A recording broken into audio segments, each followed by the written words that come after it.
ko lang na event. Kasi kailangan may event eh. Ito yung Gentile dispensation eh. Ito yung Gentile dispensation. Yung 7 church ages hanggang Laodicea, Parang-Iso. Ito yung Gentile dispensation.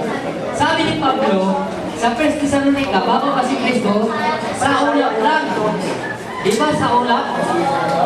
Sa ulap lang. Yung 1 Thessalonians, chapter 4, verse 16 to 17 and 18, sa ulap lang siya. Amen? Amen. Yun ang second coming ni Jesus Christ. Rapture yun, sinasabi. Amen. Rapture. Ang irarapture dyan, yung Gentile bride. Amen? Gentile bride. Pinag-uusapan na kanina, Gentile bride. Kasi ito dito, yung 144,000 sa pamagitan ng two prophet.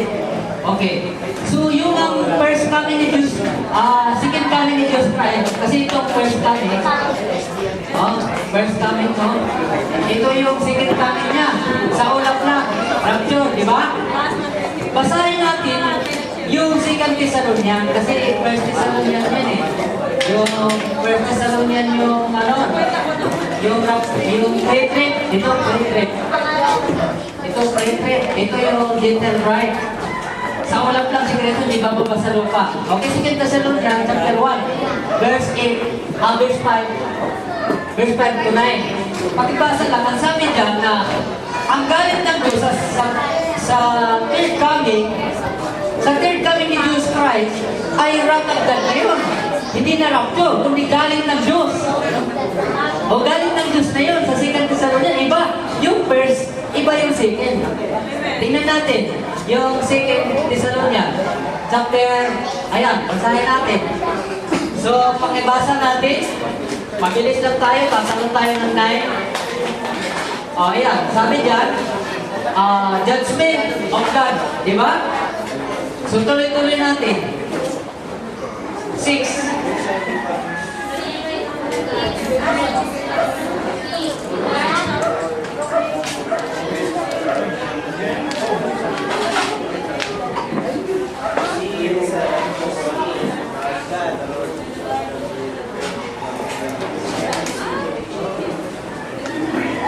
Oh, 7, 8 to 9, 8 to 9, ayun o. Ang sa 7, sabi dyan, And to you who are all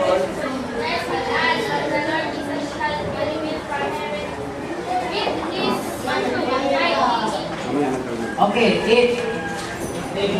Ayun, iba na yung kasuotan niya pagdating sa third coming na. Kasi judgment of the earth. Ang i-judge niya dyan ay hindi na yung bride, kundi yung mga wicked soul. From, tribulation. Two prophet, dito sila submit. Revelation, yung Revelation 11. Kasi yung ikalawang pagbabalik ni Kristo, pagsulong na doon sa lahat na hindi sumusunod sa Ebanghelyo eh. Di ba? Magkaiba yung Thessalonica chapter 1 at chapter 4 verse 16. Kaysa sa 2 Thessalonians 1 verse 5 hanggang 9. Yan ay judgment na yun bago yung millennium. Dito yung 1,000 years millennium. Bago yung millennium, meron ditong Armageddon pagkatapos na 1,260 days. Yun yung sinabi ni Brother kanina. Dito, mayroong extra na 30 days, yung Armageddon. Yung, yung sinabi na kanina sa Daniel 12, 11 to 12, mapalad yung judgment hanggang sa 1,335 days. Nagkaroon ng extra na 45 days. Ito yung cleansing of the earth, yung Armageddon, na pagbabalik Kristo para i-judge ang lahat ng tao. Dito, yung sa 30 days, ito yung Armageddon. Pero itong 45 days na extra, Sabi niya, mapalag ang mga taong dadating ng 45 days ng 1,335 days. Kasi, yung matitirang 144,000, dito manganak sila sa 1,000 years millennium. So, okay, yung Israel, may two prophet ministry. Dito yung sa mid-trib. I-rapture sila, yung two prophet. Dito yung bride ng Gentile, yung cut out, sa Panginoon, tapos kasama ni Kristo pagbaba sa third coming para i-judge ang earth. Kasama na doon yung 144,000. Yung 144,000, ito yung post-trib. Ito yung post-trib. Asan ba yung post-trib? Break, mid, post. So yung post-trib, ito po yung 144,000 Jew. Israel. Tapos Gentile na magdadal sa tribulation, dito yung 7 years, tribulation, may Gentile at saka yung 144,000 Israel, magsasama dyan sa post-trib, bago millennium. Ito yung unang pagkabuhay na maguli, Old Testament, New Testament, Great Tribulation set, bago millennium para makasama sila ng 1,000 years millennium. Kaya may pre-trib, may mid-trib, may post-trib. Yung post-trib, 144,000 Jew, at saka yung mga Gentile na dumaan sa tribulation. Kaya ganyan, may pre, may mid, may post-trib. So yun ang Bible. Tayo, dito sa pre dapat. Huwag tayo sa mid, kasi two prophet lang yun. Amen? Two prophet lang, special lang yan. Kasi after ng 3.5 years na pangangaral nila, papatay sila ng King Kings at saka yung Mother of Harlot. 3.5 years, yung magsasuffer ng 42 months pala sa Revelation 11, ito 42 months eh. 42 months. O, 3.5 years din yan.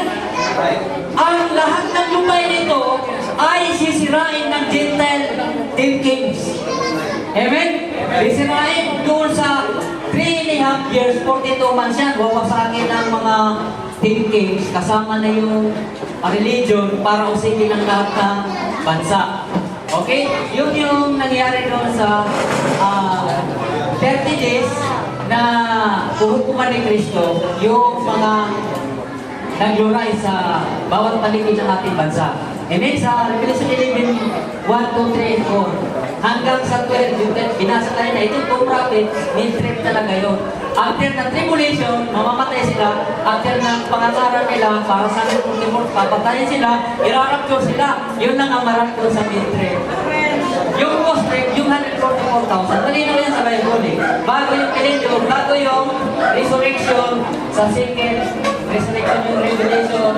Binasa kanina yung 20 verse 5. Although ito, 20 verse 5, yung nagdaan sa millennium, at saka yung from Cain na wicked son, maging sa millennium may wicked son, ito yung Revelation 20 verse 5. After ng 1,000 years millennium, bubuhayin sila para i-judge. So, yun yun. So, yun yun. Ha? So, kaya, yun yung nasa Bible. Iba yung second coming, kasi sa ulap lang, yung third coming, judgment of the earth. Babasahin niyo yung third coming. Third coming, wala na maglilibig. Jeremiah 25, babasahin natin. Jeremiah chapter 33, verse 25. 20 muna hanggang 25. Wala na maglilibig sa tribulation doon sa Armageddon. Kasi ratang ganda yan kasama ng bride na hahatol sa earth. Amen? Kailan nahatol ang bride sa earth?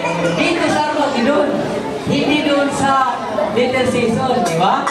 So, before millennium, mag-judge yung bride sa... Tingnan nyo, Jeremiah 33. So, yun na lang ako, ang ano ko, kasi 2 minutes pa. Basahin nyo, ang galit ng Diyos, gagamitin na si Kristo para patayin ang lahat ng king. I-take over ni Kristo yung kingdom sa millennium kasama yung bride. Amen. Jeremiah 33 verse 20 hanggang 25. Hanggang patuloy yun. O sige, subukan natin. 33 verse 25. 33, 66 yan. Okay, dito yung sa Armageddon. Ito, 42 months at saka may 30 days. Oh, dito yun sa Armageddon. O, sige nga. 33 verse 25. 20 yung ito patuloy.